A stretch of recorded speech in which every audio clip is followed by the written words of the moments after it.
Jamal, you grew up in Seattle, played basketball at Rainer High School up in Seattle, but your first stop in basketball, I believe, was at Dorsey High School here in Southern California, the same my alma mater that I went to school at. But this basketball program up in Seattle produced the likes of Nate Robinson, Doug Christie, DeJounte Murray, and a whole bunch of other NBA players. What inspired you to play basketball instead of maybe trying football like Nate Robinson did? See, I did play football, Keith. I played when I was 8 years old. And, getting hit, that wasn't the thing for me. But I had great hands. I could catch. I had great hands. So I played football, baseball, basketball at the same time. And I stuck with baseball a little bit longer. I played football that 1 year. But I was out there looking bad, too. I didn't look like no football player. My shoes was up. My cleats was all bad. My face mask wasn't right. But basketball just stuck with me. It just felt natural for me. I remember when I was 8 years old, the coach was like, man, all right, 2-line layups. And everybody, the kids are barely getting it up there. I was going behind my back doing jellies then, like at 8. So it just felt natural for me. And I just stuck with it. Yeah, I try to tell Paul. I be telling Paul Pierce this all the time. He talk about he can play football. I said, Paul, you don't want that. It's not the NBA. You don't want all. You guys wear helmets and shoulder pads. I said, it doesn't matter, Paul. That's not something. Austin Rivers, he think he all pretty and light-skinned. Man, that dude will get so many scratches on that face. That's not what you want. That's not what you want. That's football. It's a whole different mentality. We were playing in the lockout, and I didn't know Cam Chancellor at the time. Yeah. And he didn't really know me, and we matched up at LA Fitness. I'm like, man, who is this dude guard me like this? He gonna really make me go in my NBA bag. And he's right here with me step for step. And he played defense just like he did on the football field. I said, no, this ain't it. This ain't it at all. I get it. And Cam Chancellor, as Croft, you see how big he was. Dude. I went to do a sit-down interview with them with the Legion of Boom, and when he walked in the room, I was like, what the hell position this dude play? Look crazy. Yeah. And used to be quarterback, which is crazy. Exactly. Yeah. So in the 90s, you was up in Seattle. You had an opportunity to hang out around some SuperSonics and Gary Payton and Sean Kemp. What did you learn from them, and how was it being around some pros at that time in your career? And they coming fresh off the finals. So this like the glove in the rain, man. Like they're big in Seattle, but they're big worldwide. This wasn't just like no pros. These are dudes everybody knows. So Gary had heard about me. Our first interaction was crazy. We at the mall, the big mall out here. And my best friend at the time, Dave Hudson's like a brother to me. It's Gary's nephew. And my other friend, Will Conroy, is there. And we're at the mall. And GP used to roll just like he did on the Jamie Foxx show. He had 6, 7, 8 people with him at one time. So we see, and I didn't know that his nephew had been telling him he couldn't guard me. I'm in high school. That's our first interaction. And GP go down the line. I played you at my camp. You terrible. And he pointed to me saying, you come see me because I've been hearing about all these damn moves. You're doing it. You're doing this. You're doing that. We're going to play one-on-one. I ain't said hello yet. We ain't played one-on-one. If you beat me, I give you $1 million. But if I beat you, you got to walk around your neighborhood naked. I'm riding around in one of my trucks. Let's ride. And everybody left. Damn, I still ain't said hello yet. That's our first interaction. But from that, he became like a big brother. He used to come to my games. And he just became a mentor. And I learned how to deal with things on the court, off the court. I learned the mentality it takes to be a pro, the work it takes to be a pro. Because you in high school, you think you're working.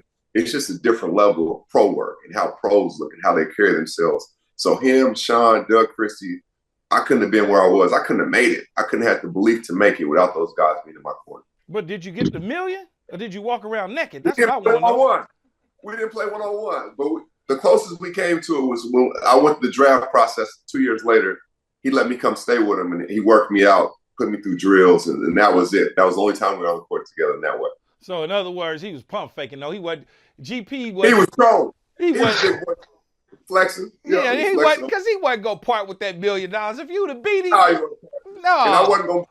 It wasn't going to happen. In the 90s, too? That's a lot of money in the 90s. What? That's a lot. He's fresh off of signing like almost $90 million at the time. So, he was feeling it. Oh, wow. You up in Seattle without an NBA team. When they going to get the SuperSonics back?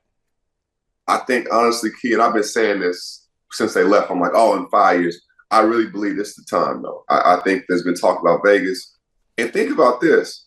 All the pros we've had come through Seattle since they left, since 2008, right? And I think that shows the mentorship and how we're in the community to bring up the next one. There's a 7th grader right now who texts Paulo Banchero. or text DeJounte Murray, like, can I get in the gym? Can you break down this film with me? And to me, that's the separator of why there's been so many pros. So when we get the team back, there'll be even more pros because they'll have that inspiration right there in front of them. So my dad named a bunch of guys from Seattle that were just great basketball players. But my question is, who do you think is the best one out of everyone to come out of the Seattle area? That's so tough, Junior. I'm gonna say Doug Christie, only from the standpoint, not only, but from the main standpoint is what he did for me. And I think his fingerprints are on everybody's DNA from the standpoint that if he doesn't go to the league, we don't even have the vision of that. I think it was a big thing just to go Division I at that time. Like, that was going to the league. It wasn't really realistic. So the fact he went through and laid the blueprint and we all followed that, I'm going to always pay homage and say he's the best. Yeah, Doug. What do you think about – oh, go ahead. I was going to say Doug Christie. I remember he was at Pepperdine, Jamal, and I was at SC. I was coming out, but he had just gotten drafted. He bought an 850 BMW, and we was at a spot in Marina Del Rey, and they was all in their 850s. It was like Harold Miner.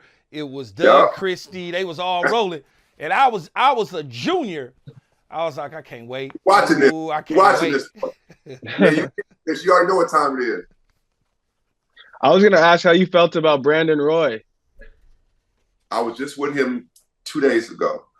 And obviously, if he doesn't have the injuries, then that's a whole different conversation. But I like to say we made each other better because he's like a little brother and is like a little brother to me. But it was just a competitive fabric. It was almost like being in a group, right? And like, let's say I'm the lead singer at the time, but I know this young singer's coming up. I know he's going to be good. I know it. And I know he's going to be really good. So he helped keep me sharp. I think I showed him some things along the way.